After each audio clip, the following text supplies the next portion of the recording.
વેસુના game ઝોનના માલિકના ત્યાં DGCI એટલે કે ડ્રગ્સ કંટ્રોલર જનરલ ઓફ ઇન્ડિયાના દરોડા પાડવામાં આવ્યા હતા। દરોડા દરમિયાન માલિકે રોકડા રૂપિયા અને ઘરેણાં ભરેલી બેગ બારીમાંથી નીચે ફેંકી દીધી હતી। બેંક બિલ્ડિંગના મેનેજર અને વોચમેને ઉપાડી હતી। ગેમ ઝોનના માલિકે બેગ તરત પરત લેવા પરિચિત યુવક બોની નામના યુવકને મોકલ્યો, જેની સાથે એક મહિલા પણ બેગ લેવા પહોંચી હતી। બેગમાં નાણાં ઓછા હોવાને લઈને માલિક અને બોની નામના વ્યક્તિ સાથે માથાકૂટ થઈ, જે બાદ માલિકે પોલીસ કંટ્રોલ રૂમમાં નાણાં ચોરી થયાની જાણ કરી હતી। પોલીસ તપાસમાં ગેમ ઝોનના માલિકે ડીજીસીઆઈ એટલે કે ડ્રગ્સ કંટ્રોલર જનરલ ઓફ ઇન્ડિયાના દરોડા દરમિયાન બેગ ફેંકી હોવાનું બહાર આવ્યું।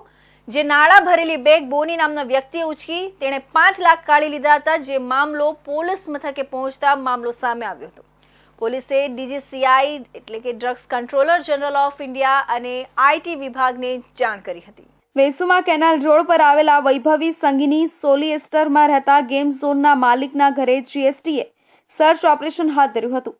આ દરમિયાન જીએસટીની કાર્યવાહીથી બચવા માટે ગેમ ઝોન માલિકે ફ્લેટની બારીમાંથી રોકડા ભરેલી બેગ, હિસાબી કાગળો અને સોનાના દાગીના ઉપરથી ફેંકી દીધા હતા અને ત્યારબાદ આ બેગ લેવા માટે બોની નામના પરિચિત વ્યક્તિને મોકલ્યો હતો। બોનીએ જઈને બેગ ઉઠાવી હતી અને એક મહિલા પણ આવી હતી। જ્યારે બેગ ગેમ ઝોનના માલિકને પાછી સોંપી ત્યારે બેગમાં જે નાણાં હતા તેના કરતાં ઓછા નાણાં હોવાનો આક્ષેપ કર્યો હતો। આ મામલે માથાકૂટ થતાં તે વ્યક્તિએ કંટ્રોલ રૂમને કોલ કર્યો હતો। ફોન કરતા પીસીઆર વાન ઘટના સ્થળ પર પહોંચી હતી અને આખો મામલો પોલીસ સ્ટેશનમાં પહોંચ્યો હતો। ત્યારબાદ માલિકે પોલીસને કહ્યું કે મારા રોકડા નાણાંની ચોરી થઈ ગઈ છે। પોલીસે સીસીટીવીથી તપાસ કરતા સ્પષ્ટ થયું કે નાણાં ભરેલી બેગ ફ્લેટની બારીમાંથી નીચે પડી હતી અને માલિકે કહેલા વ્યક્તિએ તેને લઈ લીધી હતી, પરંતુ બંને વચ્ચે નાણાં મુદ્દે બબાલ થતાં ચોરી થઈ હોવાની વાત ઉપજાવી કાઢી હતી। ગેમ ઝોનના માલિકે પોલીસ સમક્ષ ચોરીની ઉપજાવી કાઢેલી બાબત ખોટી સાબિત થઈ હતી, જેથી પોલીસે ઊંડાણપૂર્વક તપાસ કરતા જીએસટીના સર્વેથી બચવા માટે ખોટી વાત ઉપજાવી હોવાનું સ્પષ્ટ થયું હતું, જેથી પોલીસે ચોરીની ફરિયાદ લીધી હતી, પરંતુ ગેમ ઝોનના માલિકનો વિગતવાર रिपोर्ट आईटी जीएसटी ने सौंपवानी प्रक्रिया हाथ धरी है।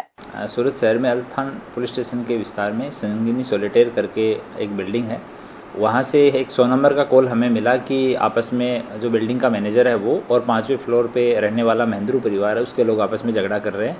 तो पुलिस की टीम वहाँ पे गई तो पता लगा कि वहाँ पे डीजीसीआई का सर्च हुआ था 5वें फ्लोर पे, जो मिस्टर रतन महेंद्रू है उनके यहाँ पे।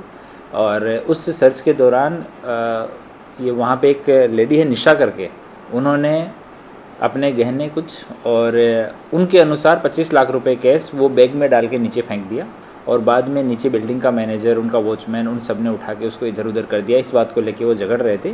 तो पुलिस ने जब उनको पुलिस स्टेशन में बुलाया तो मैनेजर ने भी और वो जो निशा हैं उन्होंने भी अपना स्टेटमेंट दोनों ने दिया और उसमें बताया कि ऊपर से ऐसे कुछ गहने और वो फेंक दिया था। गेम ઝોનના માલિકે ઉપરથી બેગ ફેંકી કે પછી પરિચિત વ્યક્તિએ 10 લાખ પરત આપ્યા હતા, પરંતુ નાણાં વધુ હોવાના મુદ્દે બંને વચ્ચે રકઝક થઈ હતી। આ પછી મામલો જ્યારે પોલીસમાં પહોંચ્યો ત્યારે વધુ 5 લાખ પોલીસ સમક્ષ રજૂ કરવામાં આવ્યા હતા। પોલીસ સૂત્રોનું કહેવું છે કે બેગમાં આ રકમ કરતાં વધુ હોઈ શકે છે અને એટલે બંને વચ્ચે માથાકૂટ થઈ હતી। સુરતના અલ્થાન પોલીસ સ્ટેશનમાં એક અજીબો ગરીબ મામલો આવ્યો હતો। મામલો એવો હતો કે 100 નંબરમાં અહીંથી એક કોલ કરવામાં આવ્યો કે સોસાયટીના અનેક બે વ્યક્તિઓ આપસમાં લડાઈ કરી રહ્યા છે, ઝઘડો કરી રહ્યા છે।